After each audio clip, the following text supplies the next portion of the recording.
അൽഹംദുലില്ലാഹി റബ്ബിൽ ആലമീൻ അസ്സലാത്തു വസ്സലാമു അലാ അഷ്റഫിൽ മുർസലീൻ വഅലാ ആലിഹി വസഹബിഹി അജ്മഈൻ അമ്മാ ബഅദ്. ഇവിടെ ഹൈസക്ക് അവസാനിക്കാൻ പോവാണ്. ഇപ്പം നിങ്ങൾ കാണിച്ച ഒരു എനർജി ഉണ്ട്, ഒരു പൊട്ടൻഷ്യലുണ്ട്. ആ പൊട്ടൻഷ്യൽ, അതിനെക്കുറിച്ചാണ് നമ്മൾ പറയാൻ പോണത്. നിങ്ങൾ ഇവിടെ എന്നോട് പറയാൻ പറഞ്ഞ വിഷയം ധാർമ്മികതയാണ് മാനവികതയുടെ ജീവൻ എന്നാണ്, അല്ലേ? നിങ്ങൾക്ക് എന്താ മനസ്സിലായി? ഒന്നും മനസ്സിലായില്ല. എന്താണ് ഈ ധാർമ്മികത എന്ന് പറഞ്ഞാൽ? അറിയില്ല. Very good, very good. അങ്ങനെ അറിയാത്ത അറിയില്ല എന്നാ പറയണ്ടേ. ആർക്കാണ് അറിയാ ധാർമ്മികത? നിങ്ങൾ ബാക്കി എല്ലാവരും പോകാനെ ചിരിച്ചല്ലോ. എന്താണ് ഈ ധാർമ്മികത എന്ന് പറഞ്ഞാൽ? Morality. What is morality?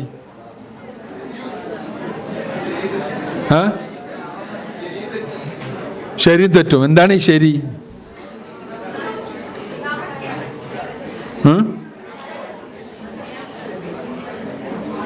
Morality. What is morality? For some people, morality is only lack of opportunity. അല്ലേ? ഓപ്പർച്യൂണിറ്റി ഇല്ലാത്തതുകൊണ്ട് ചെയ്യാത്ത കാര്യം എന്താണോ അതാണ് മോറൽ. Am I right? അല്ല അല്ലേ? നിങ്ങളൊന്നും അങ്ങനെയല്ല. Very good. അപ്പോൾ നമുക്ക് വിഷയത്തേക്ക് പോരാം.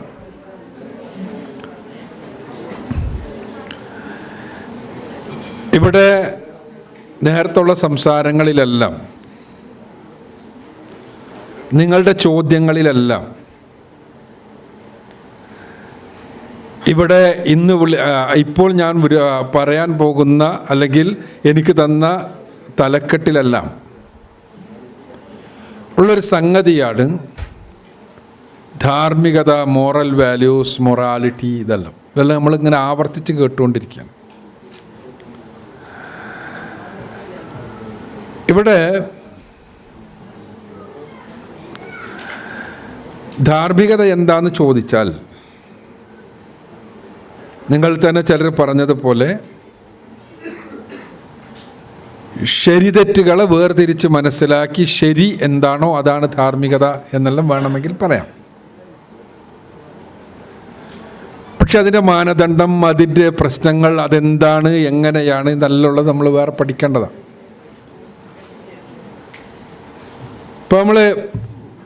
ഇപ്പോൾ നിങ്ങളോട് നിങ്ങൾ മനസ്സിൽ മനസ്സിൽ കരുതിയാൽ മതി. ഞാൻ ചോദിക്കുകയാണ്, വാട്ട്സ് യുവർ അംബിഷൻ? എന്താണ്? ഞാനിവിടെ ഇങ്ങനെ സംസാരിക്കുമ്പോൾ നിങ്ങളവിടെ സംസാരിക്കാൻ പാടുണ്ടോ? മോശമല്ലേ? വാട്ട്സ് യുവർ അംബിഷൻ എന്ന് ഞാൻ ചോദിച്ചാൽ ഇയാൾ എന്താ പറയുക? ഇയാൾ തന്നെ black shirt. You? Yes. Yourselves. അതെ. നീയല്ല അവൻ. ഇവിടെ ഉള്ള ഇയാള്. അതന്നെ. എന്താ വാട്ട്സ് യുവർ അംബിഷൻ എന്ന് വെച്ചാൽ? ഇല്ല ഇയാൾക്ക് എന്താണ് ഈ പ്രശ്നം? ഇയാളോടാ ഞാൻ ചോദിച്ചത്. എന്താ ഫജീഹോ? Fourth row, second person. പറഞ്ഞോ ഫജി. അതന്നെ ഫജി തന്നെ. പറ, what's your ambition? No ambition at all?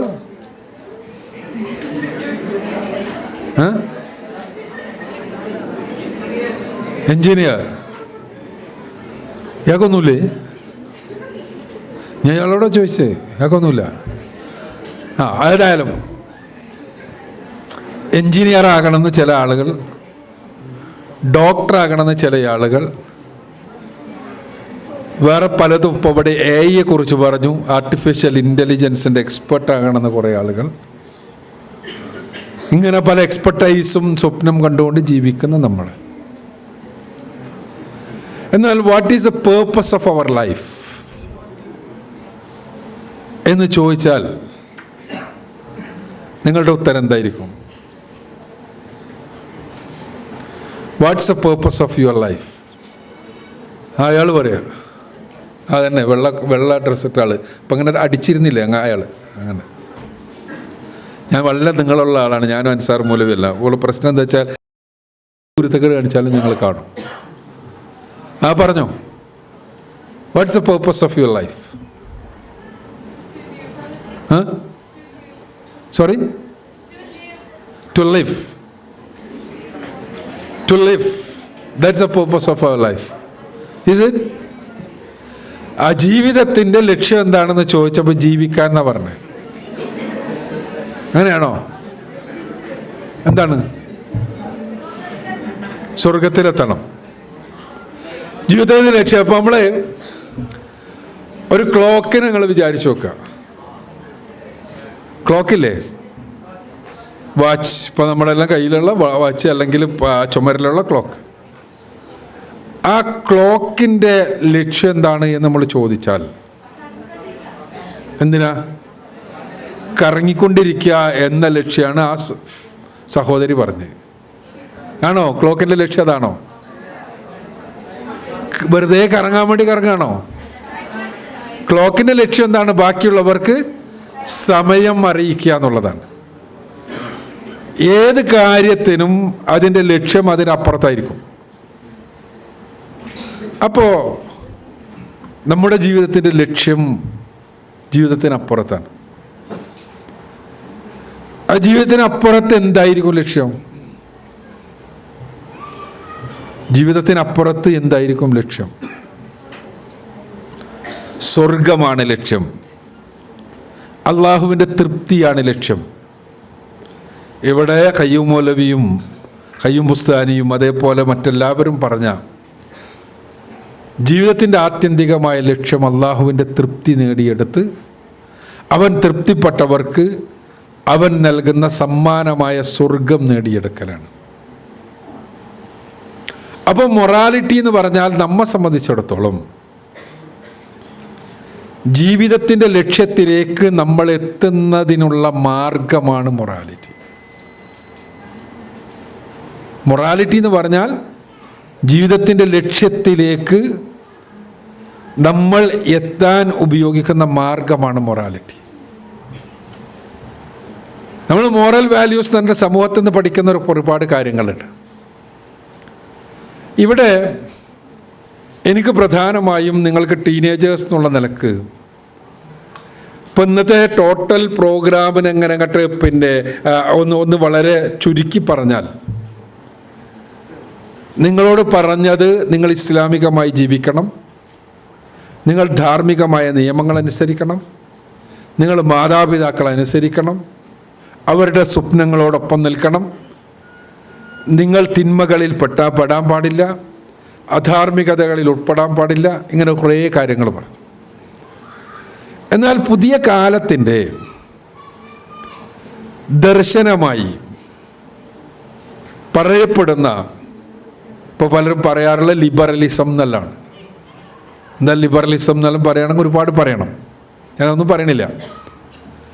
ആ ലിബറലിസം എന്തിനു വേണ്ടിയാണ് ഇന്ന് നിലനിൽക്കുന്നത്? നിങ്ങൾക്ക് പറയാൻ പറ്റുമോ? ലിബറലിസം കൊണ്ട് ഉണ്ടാകാൻ പോകുന്നത് എന്ത് എന്ന ചോദ്യത്തിന് നിങ്ങൾ ആരെങ്കിലും കേട്ടിട്ടുണ്ടോ നോഹ ഹരാരെ എന്ന് പറയുന്ന ആളെ പറ്റി? ഇന്ന് ജീവിച്ചിരിക്കുന്ന ഏറ്റവും വലിയ, ഏറ്റവും ശക്തനായ ബുദ്ധിജീവിയായി അറിയപ്പെടുന്ന, ലിബറലിസത്തിൻ്റെ ബുദ്ധിജീവിയായി അറിയപ്പെടുന്നയാളാണ് യുവാൽ നോഹ ഹരാരെ എന്ന് പറഞ്ഞ ആൾ. അദ്ദേഹം 3 പുസ്തകങ്ങളാണ് എഴുതിയിട്ടുള്ളത്. ഒന്ന് Sapiens, the history of humankind, Homo Deus, 21 lessons to 21st century. ഈ പുസ്തകങ്ങളിലെല്ലാം കൂടി അദ്ദേഹം പറയുന്നത് ആഗ്രഹിച്ചാലും ഇല്ലെങ്കിലും കുടുംബം തകരാൻ പോവുകയാണെന്നാണ്. കുടുംബം എന്ന എസ്റ്റാബ്ലിഷ്മെൻറ്റ് തകരാൻ പോവുകയാണ്. കുടുംബം എന്ന് പറഞ്ഞാൽ നമുക്കറിയാം, നിങ്ങൾ കുടുംബത്തിലായതുകൊണ്ടാണ് നിങ്ങൾ ഇവിടെ എത്തിയത്. അപ്പോൾ കുടുംബം തകരാൻ പോവുകയാണ്. ഇന്ന് നമ്മൾ കാണുന്ന അധാർമികതകൾ മുഴുവനും കുടുംബം തകർക്കുക എന്ന ലക്ഷ്യത്തോടു കൂടിയുള്ളതാണ്. ഇന്നിവിടെ നേരത്തെ ക്ലാസ് എടുത്ത പിന്നെ 2 ക്ലാസ്സുകൾ, പ്രത്യേകിച്ച് ഡോക്ടറുടെ ക്ലാസ്സും നൗഷാദ് സാഹിബിൻ്റെ ക്ലാസ്സും. ഡോക്ടറുടെ ക്ലാസ്സിൽ പ്രധാനമായും നമ്മളോട് എടുത്ത് പറഞ്ഞത് എന്തായിരുന്നു? ഡോക്ടറുടെ ക്ലാസ്സിൽ ഡോക്ടർ അസീസ് എന്തിനെ പറ്റിയായിരുന്നു? ലഹരി, ഇൻടോക്സിക്കൻസിനെ പറ്റിയായിരുന്നു അല്ലേ? അതേപോലെ തന്നെ നൗഷാദ് സാഹിബിൻ്റെ ക്ലാസ്സിൽ എന്തായിരുന്നു? ആ ടെക്നോളജിക്കൽ അഡ്വാൻസ്മെൻറ്റിൻ്റെ സമയത്തുള്ള നമ്മളുടെ ഒരു മോറൽ ബാക്ക് ബോണിനെ കുറിച്ചായിരുന്നു അദ്ദേഹം സംസാരിച്ചത്. അപ്പോൾ ഇതിലെല്ലാം നമ്മൾ പറഞ്ഞൊരു കാര്യം, ഇപ്പം ലഹരി എല്ലായിടത്തും ചർച്ച ചെയ്യുന്നുണ്ട്. ഇപ്പം നിങ്ങളിവിടെ എക്സിബിഷൻ കണ്ടാൽ ലഹരിയെക്കുറിച്ചുള്ള എക്സിബിഷനുണ്ട്. അതിൽ പ്രധാനമായിട്ടും ടൊബാക്കോ ഉള്ളൂ, പക്ഷേ ലഹരിൻ്റെ മറ്റു കാര്യങ്ങളെല്ലാം ഉണ്ട്. അപ്പോൾ ഇതിൽ ലഹരിക്കെതിരെ എല്ലാവരും ഇങ്ങനെ ബോധവൽക്കരണം കാര്യമായിട്ട് നടക്കുന്നുണ്ട്. അല്ല, നമുക്ക് എല്ലാവർക്കും അറിയാം, നമ്മുടെ സ്കൂളുകളിലുണ്ട്. ഇപ്പോൾ ഇവിടെ എത്രത്തോളം ഉണ്ടെന്ന് അറിയില്ല, നാട്ടിലെല്ലാം അതിനു വേണ്ടി തന്നെയുള്ള വർക്ക്ഷോപ്സും കാര്യങ്ങളും എല്ലാം നടക്കുന്നുണ്ട്. എന്തുകൊണ്ടാണത്? അഡോളസൻസിൻ്റെ ഇടയിൽ ലഹരി വളരെ വ്യാപകമാണ്. ആ ലഹരി വ്യാപകമാകുന്നത് എന്തുകൊണ്ടാണ്? ലഹരി സ്വാഭാവികമായും വ്യാപകമാകും എന്നാണ് മുതലാളിത്ത ചിന്തകന്മാർ പറയുക. 1932 പുറത്തിറങ്ങിയൊരു പുസ്തകമുണ്ട്. ആ പുസ്തകത്തിൻ്റെ heading the Brave new world എന്നാണ്. നോവലാണ് Brave new world. Aldous Huxley എന്ന് പറയുന്ന അമേരിക്കൻ ഫിലോസഫറാണ് നോവലിൻ്റെ ഓതർ. അദ്ദേഹം പറയുന്നത് 2300 ആകുമ്പോഴേക്ക് ലോകം മുഴുവൻ ഒരു രാജ്യമായിട്ട് മാറും. ലോകത്തുള്ള ഈ ആളുകളുടെ ഹാപ്പിയുടെ ഇൻഡെക്സ് എന്ന് പറഞ്ഞാൽ അവർക്ക് ഏത് സമയത്തും ലഹരി ലഭിക്കുന്നുണ്ടോ എന്നുള്ളതായിരിക്കും. അപ്പോൾ ആ ലഹരി എന്ന് പറഞ്ഞാൽ ഏറ്റവും നല്ല, ഏറ്റവും ഓരോരുത്തർക്കും വേണ്ട രൂപത്തിൽ ഡ്രഗ്സ് കിട്ടണം, അതായിരിക്കും.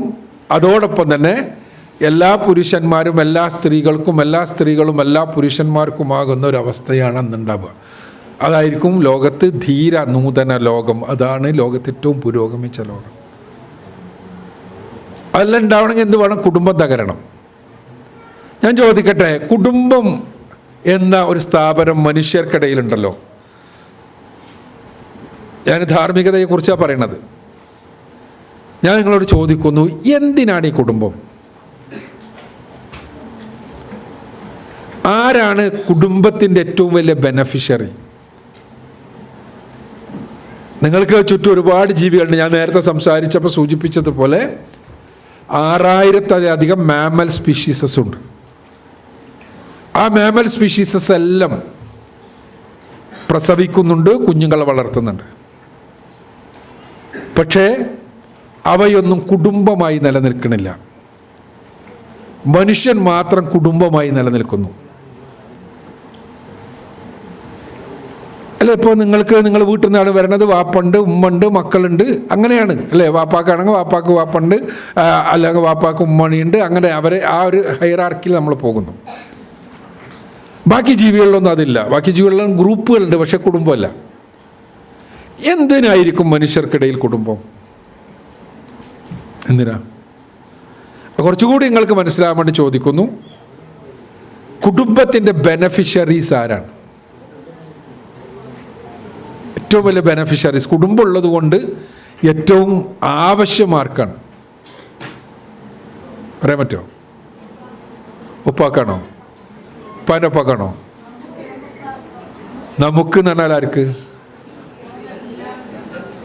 എല്ലാവർക്കും. മക്കൾക്ക്. വേറെ എന്തെങ്കിലും ഉണ്ടോ?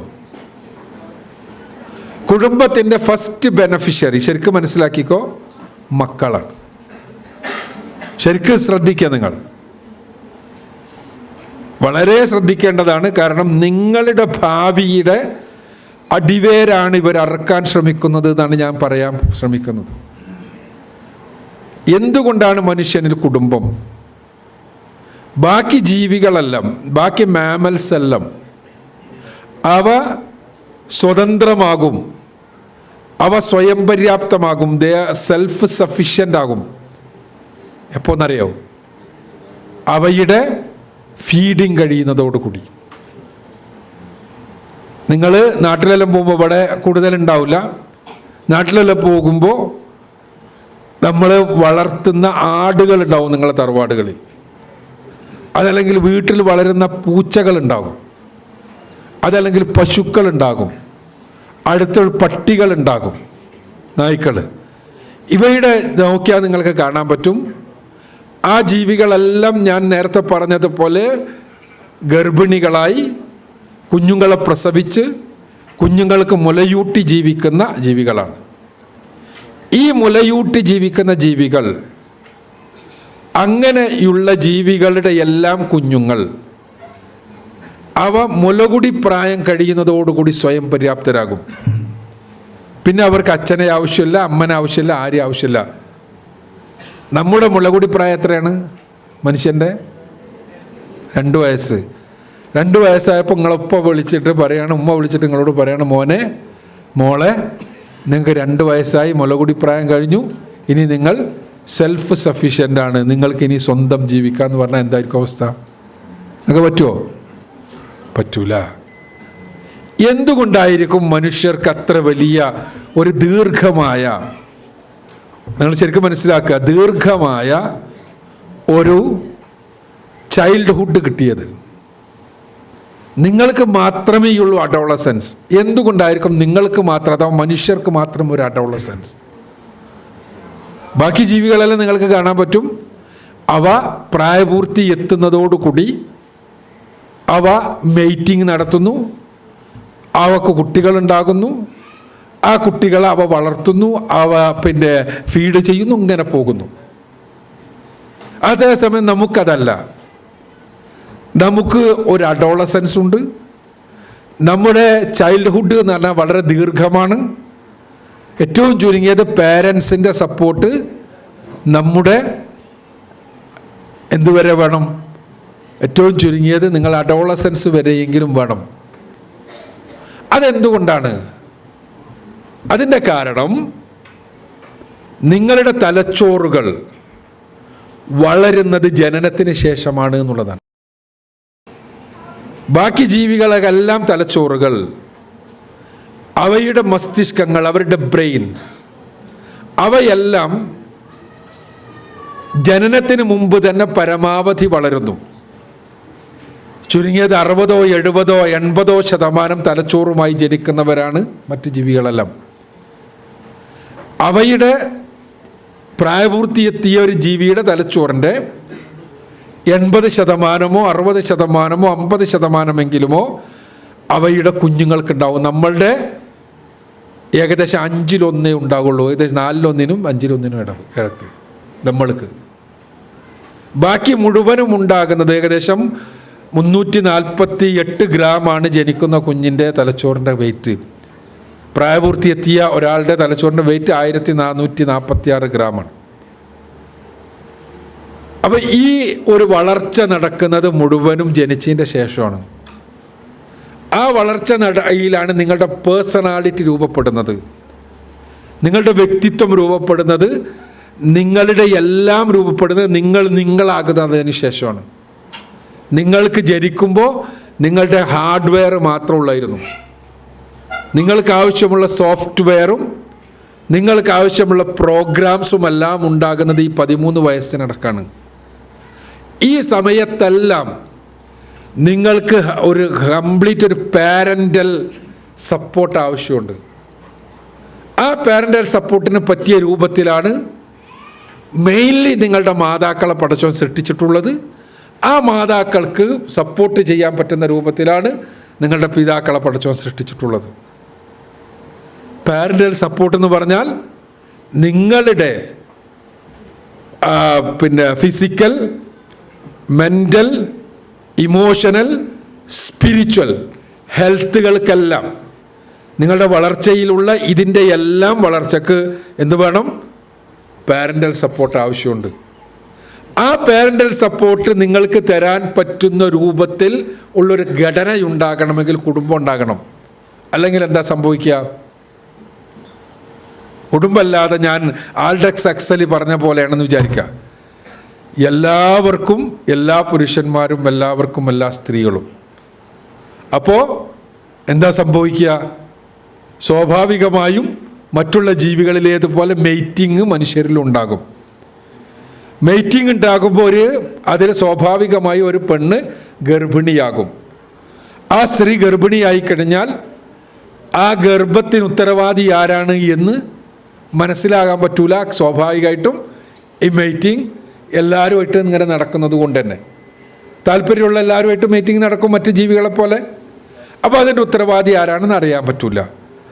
അപ്പോൾ സ്വാഭാവികമായും ആ പെണ്ണ് സ്വാഭാവികമായും ബയോളജിക്കലി തന്നെ ഈ കുഞ്ഞിനെ ക്യാരി ചെയ്യൽ നിർബന്ധമാകും. അങ്ങനെ കുഞ്ഞിനെ ക്യാരി ചെയ്ത് കുഞ്ഞിനെ പ്രസവിക്കുമ്പോൾ ആ കുഞ്ഞിൻ്റെ ഉത്തരവാദിത്തം ഈ സ്ത്രീയുടെ മാത്രം ബാധ്യതയായി മാറും. ആ കുഞ്ഞിൻ്റെ വളർച്ചയിൽ ഫിസിക്കലും ഇമോഷണലും എല്ലാമായ സംഗതികൾ കൊടുക്കേണ്ടത് പെണ്ണിൻ്റെ മാത്രം ഉത്തരവാദിത്തമാവും. ആ ഉത്തരവാദിത്തം നിർവഹിക്കുന്ന പുരുഷന് യാതൊരു ഉത്തരവാദിത്വം ഉണ്ടാകില്ല. കാരണം അയാളുടെ പണി മെയ്റ്റിങ് മാത്രമാണ്. കാരണം അയാളുടേതാണ് കുട്ടി എന്ന് ആർക്കും അറിയില്ല. അപ്പോൾ അതുകൊണ്ട് തന്നെ ആ പെണ്ണിൻ്റെ മാത്രം ഉത്തരവാദിത്വമാകുമ്പോൾ പെണ്ണിന് മാത്രമായി ആയിരിക്കും എല്ലാ ബാധ്യതകളും ഉണ്ടാവുക. അങ്ങനെ ബാധ്യതകൾ ഉണ്ടാകുമ്പോൾ സംഭവിക്കൽ എന്താണ്? ഈ 13 വയസ്സ് 14 വയസ്സ് വരെ കുഞ്ഞിനെ പോറ്റാൻ ആവശ്യമായത് കണ്ടുവത്തേണ്ടതും പെണ്ണിൻ്റെ ഉത്തരവാദിത്തമാകും. അതോടൊപ്പം തന്നെ അതിനുള്ള വളർച്ചയ്ക്ക് ആവശ്യമായ മാനസികമായ എല്ലാം കൊടുക്കലും പെണ്ണിൻ്റെ ഉത്തരവാദിത്തമാവും. അങ്ങനെ ആ ഉത്തരവാദിത്തമാവുമ്പോൾ എന്തുണ്ടാകും? ഈ കുട്ടികളെ ഞാൻ പറഞ്ഞ രൂപത്തിലുള്ള മാനസികമായി ഊർജ്ജമുള്ളവരായി വളർത്തിക്കൊണ്ടുവരാൻ പറ്റില്ല. അപ്പോൾ അതിനെന്ത് വേണം? കുട്ടിയുടെ പിതാവ് ആരാണ് എന്നറിയുന്നൊരു സംവിധാനം ഉണ്ടാകണം. ആ പിതാവ്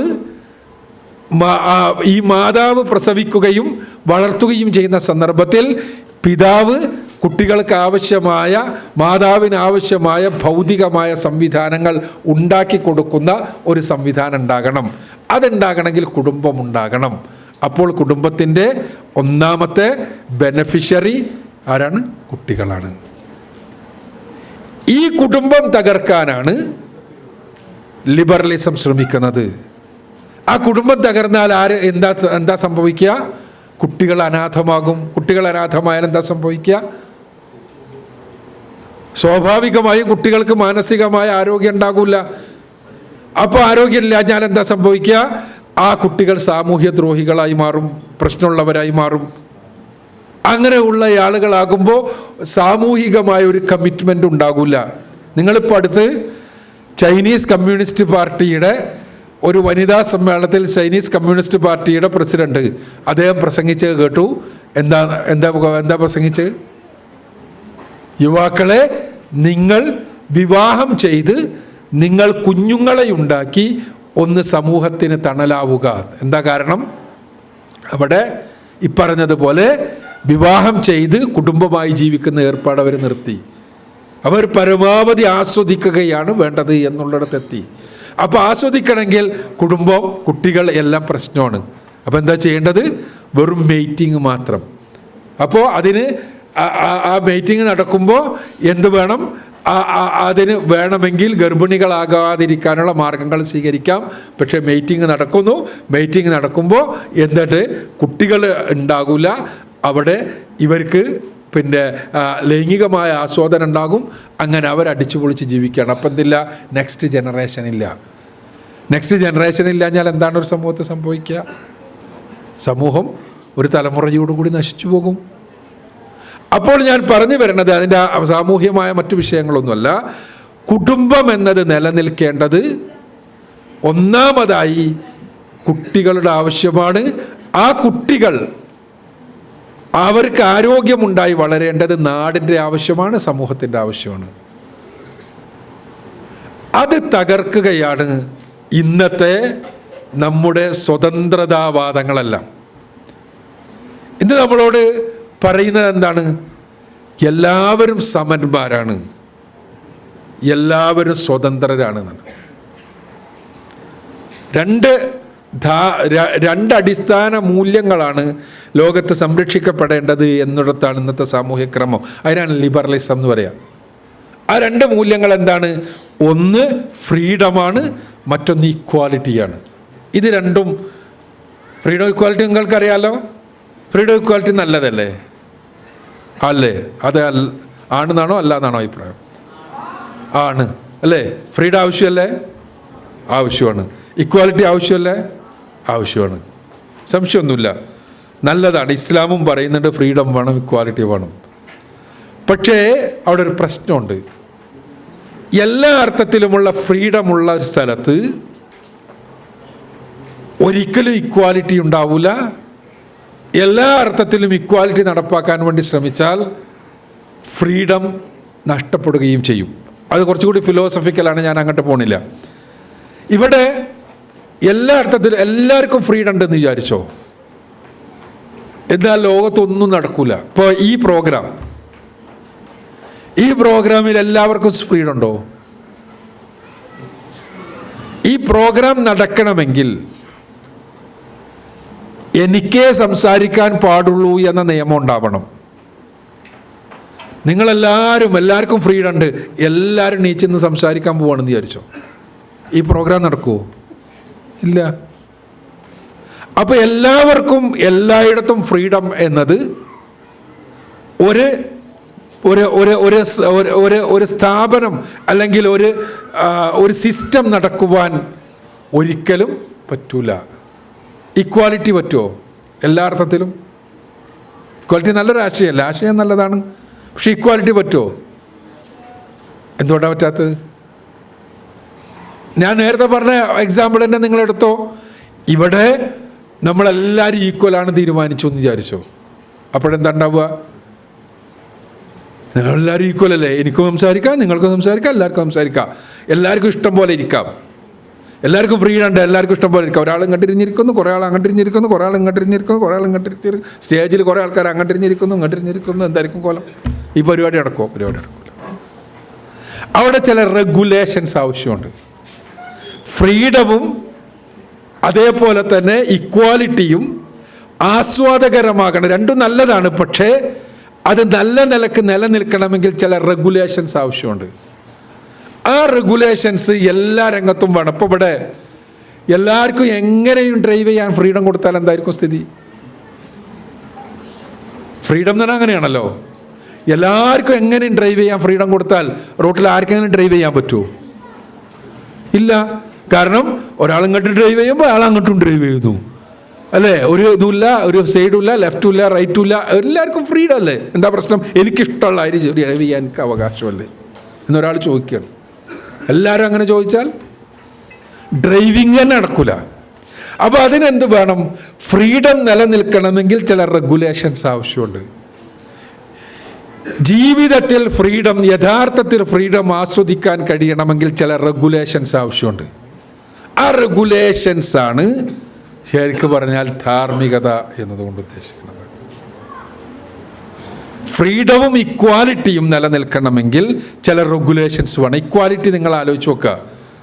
ഇക്വാലിറ്റിയാണ് ഏറ്റവും കൂടുതൽ പറയുന്നത്. ഇപ്പോൾ പ്രത്യേകിച്ച് ഇതുമായിട്ട് ബന്ധപ്പെട്ട കൗമാരവും അല്ലെങ്കിൽ കുടുംബമായിട്ട് ബന്ധപ്പെട്ട വിഷയങ്ങൾ പറയുമ്പോഴെല്ലാം പറയാൻ പോണ എന്താണ്? ആണും പെണ്ണും ഈക്വലാണ്. ആണോ? എത്ര എളുപ്പത്തിൽ പറഞ്ഞല്ലേ? അല്ലേ? ആണ്, ഈക്വലാണ്. ഇത് അവിടെ ഈക്വൽ, ഇവിടെ ഒരു സൈഡിൽ പെണ്ണ്, അവിടെ ഒരു സൈഡിൽ ആണ്. ഈക്വൽ അല്ലേ? ഈക്വൽ അല്ല. അപ്പോൾ ഈക്വൽ അല്ല എന്നാണോ? അപ്പോൾ ആരാ വലുത്? ആരാ വലുത്? ഈക്വൽ അല്ലെങ്കിൽ ഒരാൾ വലുതാവണം, ഒരാൾ ചെറുതാവണം. ആരാ വലുത്? പറ. ഓലായിക്കോട്ടെ എന്നാ? ആരാ വലുത്? ആണോ ആണോ പെണ്ണോ ആണോ വലുത്?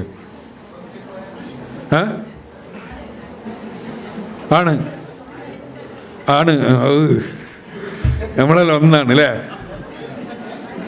എന്താ സമ്മതിച്ചു തരുമോ? ഇല്ല, അവങ്ങളാണ്, പെണ്ണാണ്. അവിടെ ഈക്വൽ ആണോ എന്ന് ചോദിച്ചാൽ ഈക്വൽ അല്ല. എന്നാൽ ആരെങ്കിലും ഒന്നിനേക്കാൾ വലുതാണോ എന്ന് ചോദിച്ചാൽ അതുമല്ല. പിന്നെ എന്താണ്? മ്യൂച്വലാണ്, ഈക്വൽ അല്ല. ഇതാണ് സത്യം. മ്യൂച്വലും ഈക്വലും വ്യത്യാസമുണ്ട്, നിങ്ങൾക്കറിയാം. ഇക്വാലിറ്റി അല്ല, മ്യൂച്വാലിറ്റിയാണ് ഉണ്ടാവേണ്ടത്. കാരണം ആണും പെണ്ണും ഈക്വലാണ് എന്ന് പറയുന്നത് നേരത്തെ പറഞ്ഞ കുടുംബം തകർക്കാൻ എളുപ്പമുള്ള മാർഗമാണ്. അതെന്താ അങ്ങനെ? ആണും പെണ്ണും ഈക്വലാണെന്ന് പറഞ്ഞു കഴിഞ്ഞാൽ നേരത്തെ പറഞ്ഞതുപോലുള്ളൊരു സാമൂഹ്യ സംവിധാനമാണ് ഉണ്ടാവുക. ആ സംവിധാനത്തിൽ എന്താണ്? ആണിന് എവിടെയും കയറാനുള്ള സ്വാതന്ത്ര്യമുണ്ട്, പെണ്ണിനും പേരിന് എവിടെയും കയറാനുള്ള സ്വാതന്ത്ര്യമുണ്ട്. ആ കയറുമ്പോൾ ഉണ്ടാവുന്നത് എന്താണ്? അതിൻ്റെ ബയോളജിക്കൽ റെസ്പോൺസിബിലിറ്റി, നെക്സ്റ്റ് ജനറേഷൻ്റെ കംപ്ലീറ്റ് റെസ്പോൺസിബിലിറ്റി എവിടെ വരിക? പെണ്ണിൻ്റെ തലയിലാണ് വരിക, അല്ലേ? സ്വാഭാവികമായിട്ടും. മനസ്സിലായില്ലേ? ഞാനത് ഇനി വിശദീകരിക്കേണ്ട ആവശ്യമില്ലല്ലോ.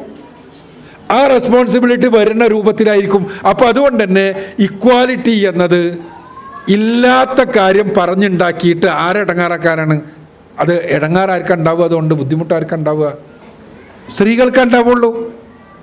കാരണം എന്താണ്? ഇക്വാലിറ്റി എന്ന് പറഞ്ഞു കഴിഞ്ഞാൽ പെണ്ണിൻ്റെ മാത്രം സവിശേഷതകൾ അംഗീകരിക്കാതിരിക്കലാണ്. പ്രത്യേകിച്ച് മനസ്സിലാക്കുക. ആണും പെണ്ണും, ഞാൻ ചോദിക്കുന്നു, ആണുങ്ങൾ ചെയ്യണ ഏത് കാര്യവും നിങ്ങളും ചാലഞ്ചായിട്ട് ഏറ്റെടുക്കാൻ പറ്റുമോ? ഞങ്ങളത് ചെയ്യുന്നു. ഇത്ര മോശ പെണ്ണുങ്ങൾ ഏതാ നിങ്ങൾക്ക് ചെയ്യാൻ പറ്റാത്തത്? ആണുങ്ങൾ ചെയ്യുന്ന ഏത് കാര്യങ്ങൾക്ക് ചെയ്യാൻ പറ്റാത്തത്? ഞാൻ പറഞ്ഞത് സാധാരണയുള്ള കാര്യങ്ങളാണ്.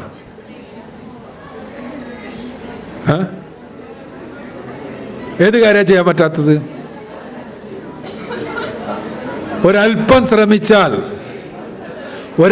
ശ്രമിച്ചാൽ പെണ്ണുങ്ങൾക്ക് ആണുങ്ങൾ ചെയ്യണ ഏത് കാര്യം ചെയ്യാൻ പറ്റും. ഏത് കാര്യം ചെയ്യാൻ പറ്റും. ചിലപ്പോൾ പെണ്ണിൻ്റെ ചില സവിശേഷതകൾ മാറ്റിയെല്ലാം വെക്കേണ്ടി വരും. പക്ഷേ ആണുങ്ങൾ ചെയ്യുന്ന ഏത് കാര്യവും ഒരല്പം ശ്രമിച്ചാൽ പെണ്ണുങ്ങൾക്ക് ചെയ്യാൻ പറ്റും. ഇതേ ചോദ്യം ഞാൻ ഇങ്ങോട്ട് ചോദിച്ചാലോ? പറ്റുമോ? ഇല്ല. അപ്പം ആരാ വരുത്? ആണുങ്ങളാ വരുത്. പെണ്ണുങ്ങൾക്ക് ആണുങ്ങൾ ചെയ്യുന്ന ഏത് കാര്യവും ഒരല്പം ശ്രമിച്ചാൽ ചെയ്യാൻ പറ്റും. എന്നാൽ പെണ്ണുങ്ങൾ ചെയ്യുന്ന പ്രധാനപ്പെട്ട ഒരു കാര്യവും ആണുങ്ങൾ എത്ര ശ്രമിച്ചാലും ചെയ്യാൻ കഴിയൂല.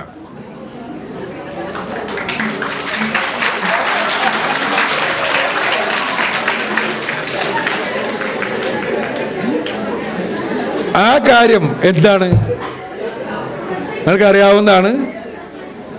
ഞാനും എൻ്റെ ഭാര്യയും, അവൾ പറയാണ്, ആദ്യത്തെ ഞാൻ പ്രസവിച്ചില്ല, രണ്ടാമത്തെ നിങ്ങൾ നോക്കിയെന്ന് പറഞ്ഞാൽ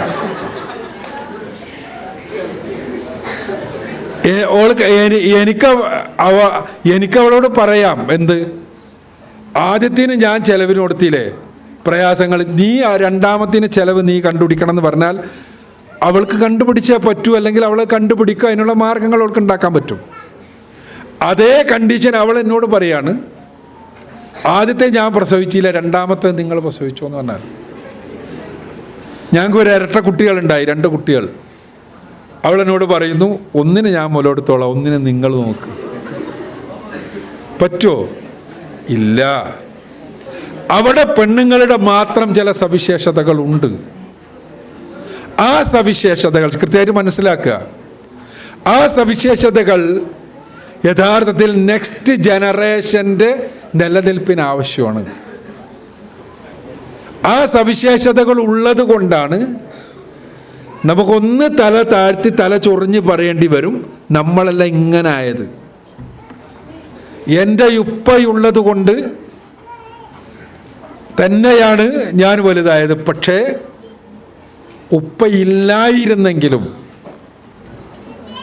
ഞാൻ ഉണ്ടാകുമായിരുന്നു, ഞാൻ വലുതാകുമായിരുന്നു. ഉപ്പയില്ലായിരുന്നെങ്കിൽ, എന്നാൽ ഉമ്മയില്ലായിരുന്നെങ്കിലോ ഞാൻ ഉണ്ടാകുമായിരുന്നില്ല, ഈ രൂപത്തിൽ ഞാൻ വലുതാകുകയും ഉണ്ടാകുമായിരുന്നില്ല. അപ്പം ഞാൻ പറഞ്ഞു വരുന്നത് ഇതാണ്, ധാർമ്മിക നിയമങ്ങൾ ഈ മ്യൂച്വാലിറ്റിയെ, നേരത്തെ പറഞ്ഞ സ്ത്രീകൾക്ക് മാത്രമുള്ള സവിശേഷത, അത് അവർ ഏറ്റെടുക്കുമ്പോൾ ആണുങ്ങളെ പണി എന്ന് പറഞ്ഞാൽ അവർക്ക് കുട്ടികളുണ്ടാക്കി കൊടുക്കുക എന്നുള്ള പണി മാത്രമല്ല, അവരിലൂടെ ഉണ്ടാകുന്ന കുട്ടികളെ വളർത്തുകയും പോറ്റുകയും ആ കുട്ടികളെ പോറ്റുന്ന സമയത്ത് അവർക്ക് സംരക്ഷണം നൽകുകയും ചെയ്യുക എന്ന പണി ഏറ്റെടുക്കേണ്ടവരാണ് ആണുങ്ങൾ. ആ പണി ഏറ്റെടുക്കുന്നതിൽ നിന്ന് ആണുങ്ങളെ വളരെ സമർത്ഥമായി രക്ഷപ്പെടുത്തുന്ന ഏർപ്പാടാണ് ഇന്നത്തെ കുടുംബം തകർക്കുന്ന ലിബറലിസ്റ്റ് മൂവ്മെൻറ്റുകളെല്ലാം ചെയ്യുന്നത്. അതെങ്ങനെ രക്ഷപ്പെടുത്തുന്നത്? പെണ്ണുങ്ങളോട് പറയാണ്, നിങ്ങൾ ഈക്വലാണ്, നിങ്ങൾ സമന്മാരാണ്. അപ്പോഴോ സമന്മാരാണ്, എന്താ കുഴപ്പം? ഞങ്ങൾക്കെല്ലാ ഫ്രീഡം ഉണ്ട്. അതെ, ആ ഫ്രീഡം എന്താ കുഴപ്പം? കുഴപ്പം ഇതാണ്, ആ സമത്വവാദത്തിൽ സംഭവിക്കുക ആണുങ്ങളെ സമർത്ഥമായി ഈ ഉത്തരവാദിത്തത്തിൽ നിന്ന് രക്ഷപ്പെടുത്തലാണ്. ഏത് ഉത്തരവാദിത്തത്തിൽ നിന്ന്? സമാണല്ലോ, നിങ്ങളുടെ മാത്രം ഏർപ്പാടായാലും മറ്റവർക്ക് ചെയ്യാൻ പറ്റില്ല, അപ്പോൾ പിന്നെ നിങ്ങൾ തന്നെ ചെയ്യണം. അപ്പോൾ എന്നെ സമാവുമ്പോഴോ എന്താണ്ടാവേണ്ടത്? നമ്മളും ആണുങ്ങളെപ്പോലെ സമ്പാദിക്കണം, മക്കൾക്കുള്ള ചെലവുകൾ ആണുങ്ങളെപ്പോലെ നിങ്ങളും ചെലവഴിക്കണം, നിങ്ങളും ആണുങ്ങളെപ്പോലെ ഉത്തരവാദിത്തങ്ങളുള്ളവരാകണം. അപ്പോൾ അതെല്ലാം ഏറ്റെടുക്കേണ്ട ഗതിയാണ് ഉണ്ടാവുക സ്വാഭാവികമായിട്ടും. അവിടെയാണ് വിവാഹം ഇല്ലാതെയാക്കുക എന്ന സാമർത്ഥ്യത്തിൻ്റെ പിന്നിലുള്ള ലക്ഷ്യം. നമ്മൾ നേരത്തെ ഹോമോസെക്ച്വാലിറ്റിയെ കുറിച്ചെല്ലാം പറഞ്ഞു. ഇതിൻ്റെ എല്ലാം പിന്നിൽ വിവാഹം എന്ന സ്ഥാപനം ഇല്ലാതെയാക്കണം.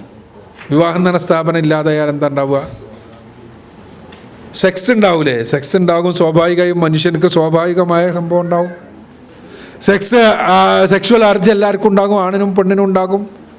അർജ് ഉണ്ടാകുമ്പോൾ ഞാൻ നേരത്തെ പറഞ്ഞ സംഭവം ഉണ്ടാവുക, താല്പര്യമുള്ളവർ തമ്മിൽ മെയ്റ്റ് ചെയ്യും. ആ മെയ്റ്റിങ് ചിലപ്പോൾ ഒരാളുമായിട്ടുള്ള താല്പര്യം ചിലപ്പോൾ 1-2 മാസം നിലനിൽക്കാം.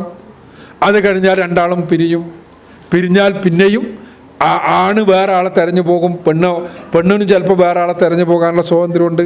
സ്വാഭാവികമായിട്ടും ഇങ്ങനെ തെരഞ്ഞു പോകലുകൾ സംഭവിക്കുമ്പോൾ 4, 5, 6 ആളുകളെ ശാരീരികമായി ഇരിക്കുന്ന സമയത്ത് അവൾക്ക് കുഞ്ഞുണ്ടാകും. ചിലപ്പോൾ ആ കുഞ്ഞുണ്ടാവണമല്ലോ, കുഞ്ഞില്ലാതിരിക്കാനുള്ള മാർഗ്ഗമല്ല, എല്ലാം കുഴപ്പമൊന്നുമില്ല. പക്ഷേ സ്വാഭാവികമായും കുഞ്ഞുണ്ടാകണമല്ലോ അടുത്ത തലമുറ ഉണ്ടാകണമെങ്കിൽ.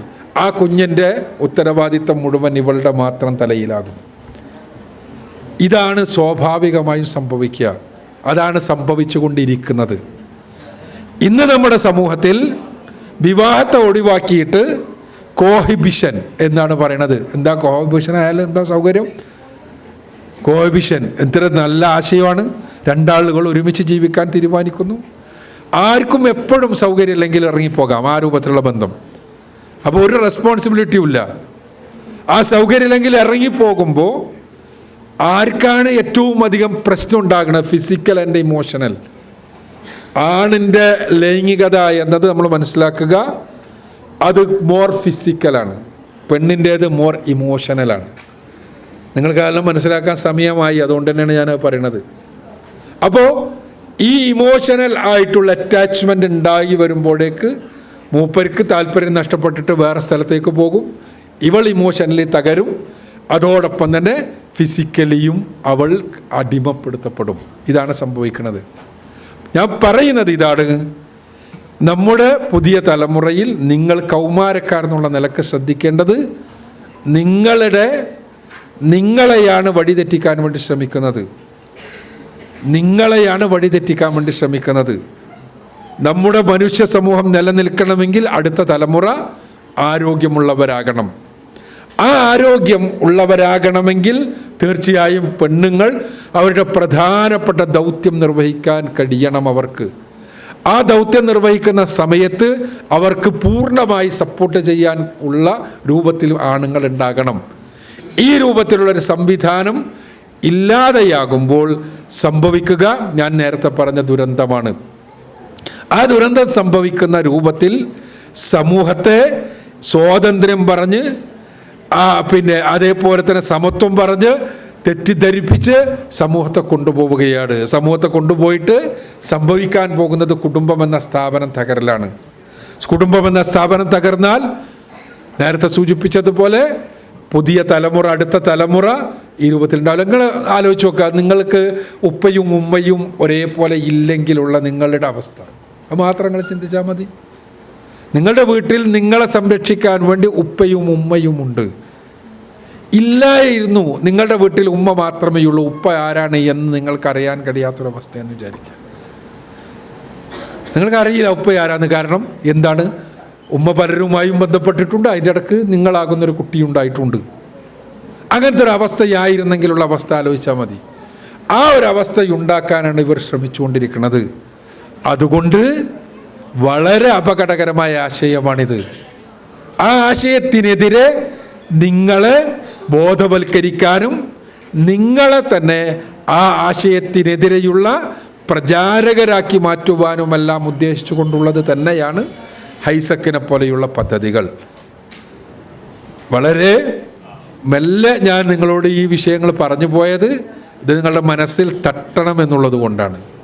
അതുകൊണ്ട് നാം ഈ ഹൈസക്ക് കഴിഞ്ഞ് പുറത്തിറങ്ങുമ്പോൾ നമ്മൾ ആലോചിക്കേണ്ടത്, നമ്മൾ ചിന്തിക്കേണ്ടത് എന്താണ്?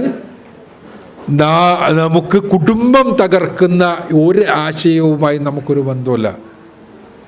ആ കുടുംബം തകർക്കുന്ന ആശയങ്ങളെ അതാണ് ഇന്ന് ലിബറലിസമായും എത്തീസമായിട്ടുമെല്ലാം പ്രത്യക്ഷപ്പെടുന്നത്. അതിൻ്റെ അപകടം മനസ്സിലാക്കുക.